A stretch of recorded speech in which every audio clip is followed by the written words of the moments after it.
भावांना आज जायला थोडा उशीर होता ऑफिसला. मग काय घेतलं आपला काळा घोडा निघाला डायरेक्ट वैजापूरच्या दिशेने.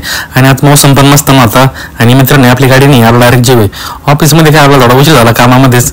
मग काय भूक पण आपल्याला लागली होती ना, टिफिन पण नव्हता नेला. वैजापूर म्हणलं तर फक्त मी एकाच ठिकाणी होतो नाश्ता करायला. ही हॉटेल मित्रांनो, ते हॉटेलचं नाव तर मला माहित नाही, पण साबुदाणा खिचडी मस्त भेटत. मी कधी बनावलं फक्त साबुदाणा खिचडीच खातो. तुम्ही माझ्या शोधावर बघितलं जास्त करून मला साबुदाणा खिचडीच असते, कारण की मला ती खूप आवडते मित्रांनो. आणि तसं पण आज शनिवार होता. मग काय परत गेलो ऑफिसकडं. ऑफिसचं काम वगैरे मला आवडून घ्यायचं होतं. आणि कोणी जर वैजापूरचं असेल मित्रांनो, नक्की खाली कमेंटमध्ये सांगा. ऑफिसचं काम आवडलं डायरेक्ट आपण अंदर सोलची भेळच्या दुकानात गाठलं.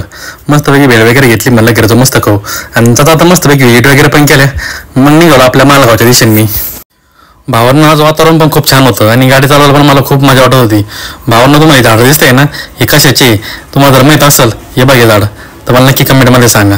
मग काय आलो आपल्या डायरेक्ट गल्लीमध्ये, गाडी वगैरे पार्क केली. भावांना हे आपलं घर कधी आले मालगावमध्ये तर बिंदास या. मग काय फ्रेश वगैरे झालो, मित्राला कॉल केला, तो पण आला. भावांना उद्याची एंगेजमेंट आहे, उद्या तुम्हाला नक्की ब्लॉगमध्ये दाखवेल. आणि दादा आता व्हिडिओला नक्की लाईक करा मित्रांनो.